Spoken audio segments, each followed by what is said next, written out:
राधे राधे। जय श्री कृष्णा, जय श्री श्याम।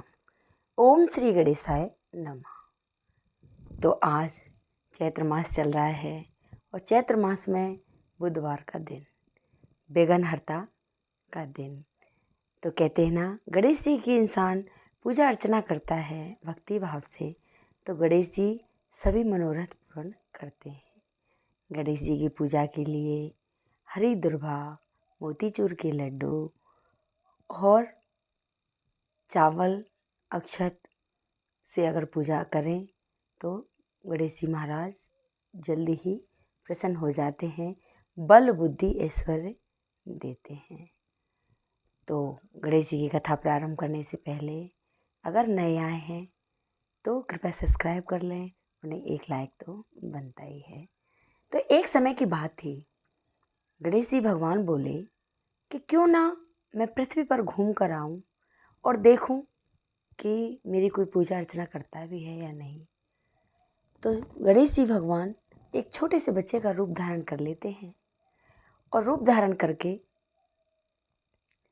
एक मुट्ठी में थोड़े से चावल ले लेते हैं और थोड़ी एक चम्मच में दूध ले लेते हैं और गली गली में जाते हैं कि कोई मेरी खीर बना दो, कोई मेरी खीर बना दो। लेकिन सभी मना कर देते हैं, कहते हैं अरे थोड़ा सा तो दूध है, थोड़े से चावल हैं, इससे कोई खीर बनती है।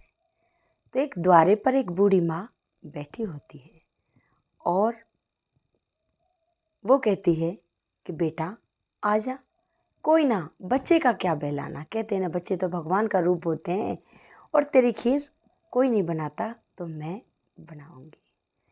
तो गणेश जी महाराज अंदर चले जाते हैं। माँ एक छोटा सा पतीला भगोना लेके आती है और कहती है ला, इसमें तेरा दूध और चावल डाल दे। तो गणेश जी भगवान कहते हैं कि माँ तू ये क्या कर रही है, मेरी खीर इसमें नहीं बनेगी। तो वो माँ कहती है कि और बेटे तेरी खीर किस में बनेगी।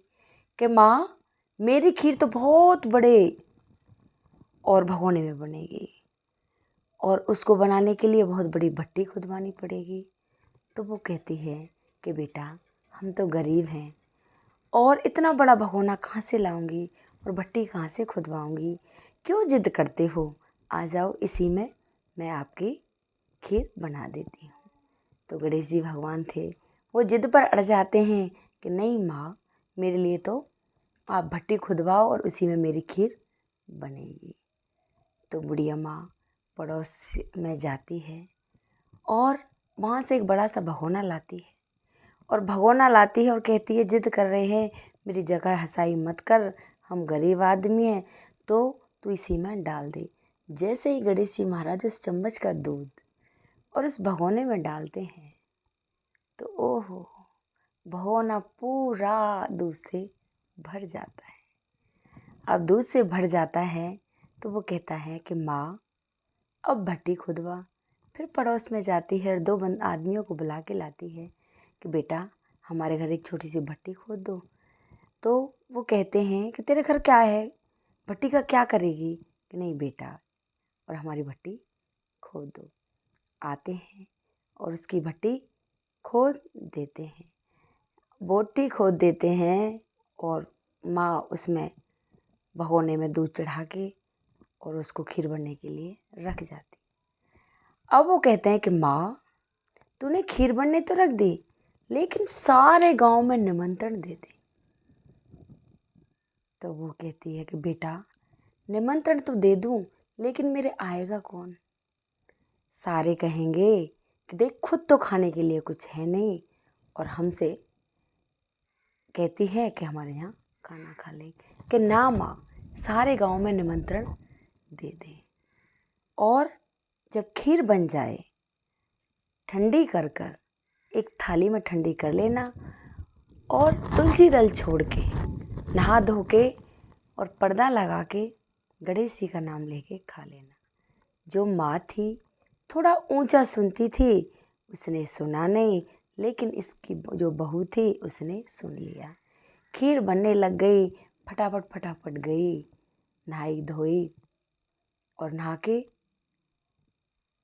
खीर ठंडी की और भगवान तुलसी दल छोड़ा, ठाकुर जी के आगे रखी, गणेश जी का नाम लिया, पर्दा लगाया और खुद ने खा ली और जो थाली थी वो अंदर ही रख दी।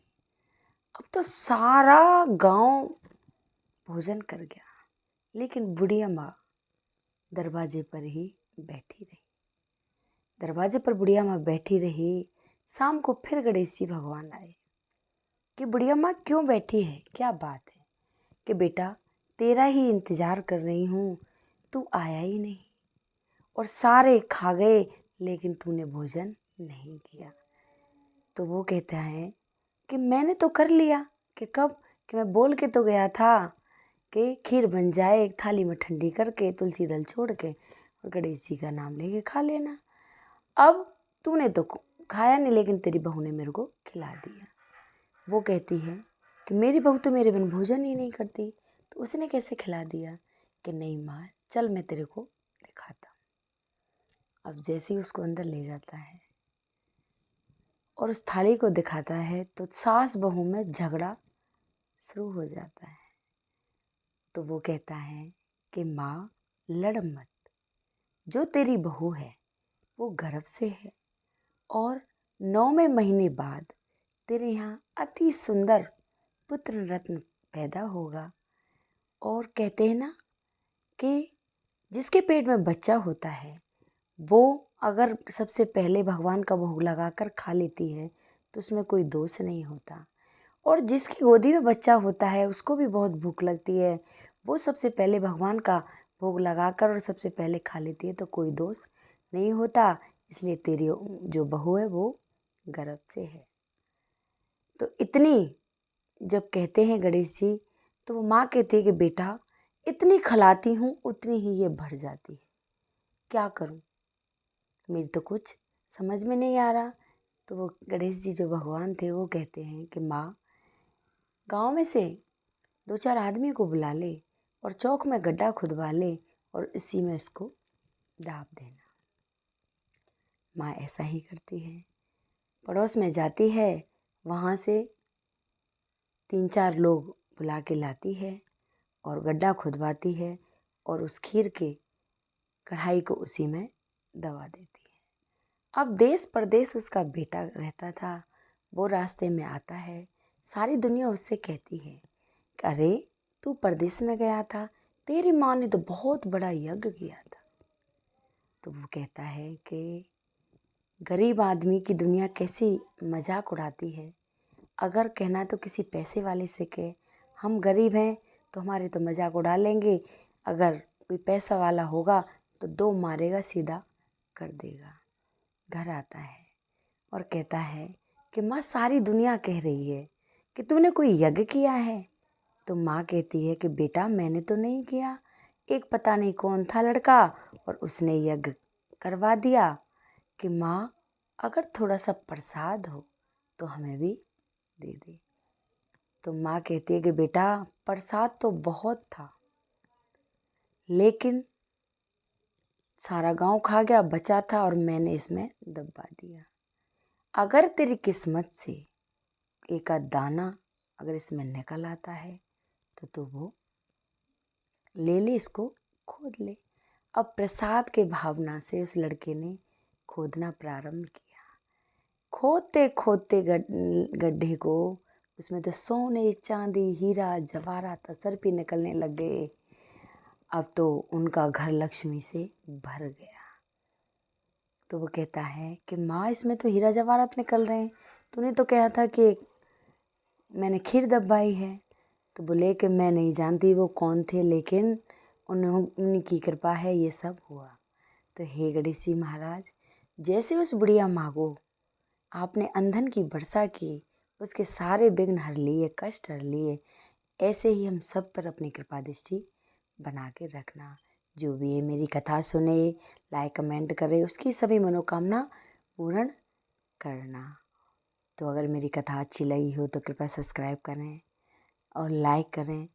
नीचे एक बेल आइकन का बटन है, उसको भी प्रेस कर दें और कमेंट लिखकर ज़रूर भेजें। ओम श्री गणेशाय नमः।